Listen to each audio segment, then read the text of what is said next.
Dahil sa iyong pag-ibig at gawaan at pagkaloob mo yung buktong na anak na si Kristo, upang maging katulad namin at magdanas na mamatay sa krus para sa aming katubusan. Doon ay kanyang ginawa na sa pamamagitan ng tanging pag-aalay ng kanyang sarili. Ang isang buwat kinakain para sa buong sanlibutan at kanyang itinatag at inutos sa aming pagpatuloy ang isang pagdalita sa kanyang mahalagang kamatayan na tayo hanggang sa muli niyang pagdating.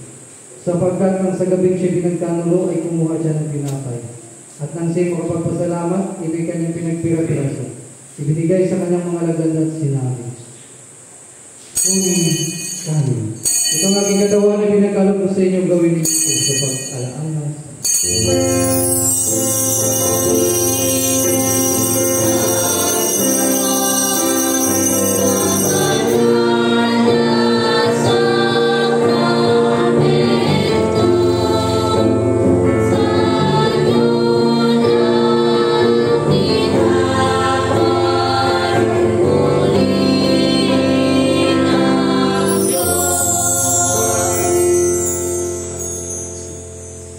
Matapos ang abunan ay kinuha niya ng kalis, at nang siya makapagpasalamat, ibigay niya binigay sa kanila at sinabi, "Inumin ninyo ito kayong lahat, sapagkat ito ang aking dugo ng bagong tipan. Ay binubuhos ko para sa iyo, para sa marami, sige magpatawad ng mga kasalanan. Kailanman at inumin ninyo ito kay gawin sa pag-alaanan sa akin."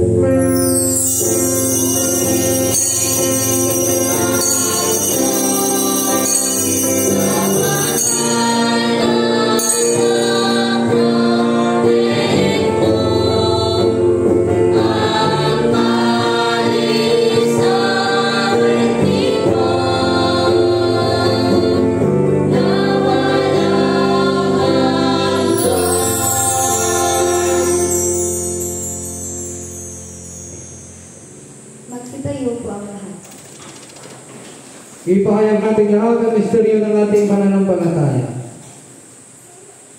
Si Kristo namatay, si Kristo muling nabuhay, si Kristo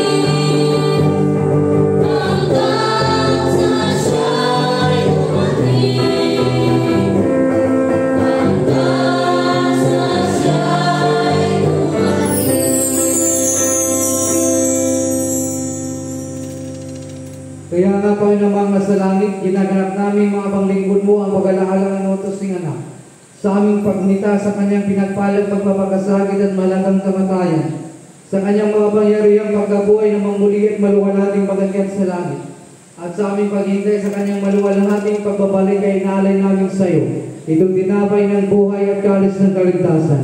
At kasama mandog na ito ay inaalay namin ang mga sarili. May sinasamo namin sa iyo na tanggapin sa makalangit ang itong aming papuri at pasasalamat. Butihin Ama, sa kapangyarihan ng Espiritu Santo ay pagpalain mo at pagpanalin itong tinapay at alak, upang para sa amin maging kamahal-mahalang katawan at dugo ng anak na si Kristo, at ang lahat ng tatanggap ng banal na komunyon ito ay mapuspos na biyaya at makalangit ang pagpapala at maging gasang katawan niyang pangsimanahan sa amin at kami sa Kanya. At kahit kami hindi karapat dapat mag-alay ng anumang hain, gayunman isinasamo namin sa iyo na tanggapin itong aming tungkulin at paglilingkod. Magsiluhod po ang lahat. Sa pamamagitan ni Kristo naming Panginoon, sa pamamagitan niya, kasama niya sa kanya na kaisa ng Espiritu Santo, ang lahat ng karangalan at kalwalan niya ay sa iyo, o ang makapangyarihan, ngayon at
kami sa lahat ng masama at ipagkaloob mo sa amin iyong kapayapaan. Sa tulong ginawa ilayo kami sa bagot sa ligtas sa ligalig sa pamagitan ng iyong anak na si Kristo namin Panginoon ang buhay na namin sa at ang mga Espiritu sa Diyos ngayon at Panginoon. Kordero ng Diyos, ikaw na lang sa ng salimutan. Kordero ng Diyos, ikaw na lang sa ng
dumulog kami sa iyong apag-awan at Panginoon.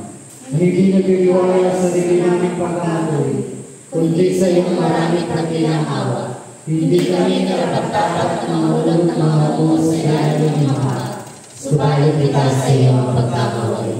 Ipagkaloob mo sa aming bugay-bugay, Panginoon, na aming tanggapin ang katawan ng iyong mahal na anak na si Yesu Cristo. At hiningin ang kanyang dugo, upang kami na pinalalakas sa pinagbago ng kanyang buhay, ay manahan sa kanya sa amin, magpakailanman. Amen. Ang mga kaloob ng Diyos para sa bayan ng Diyos, kunin ninyo ako ito sa paglalaanan. Na ibinigay ni Kristo ang kanyang sarili para sa inyo, tagapisa sa inyong mga puso, sa pamamagitan ng pananampalataya ng may pasasalamat. Ang katawan at dugo nito. Magsiupo po ang lahat para katihanda ang sarili para sa pagkandaan ng mga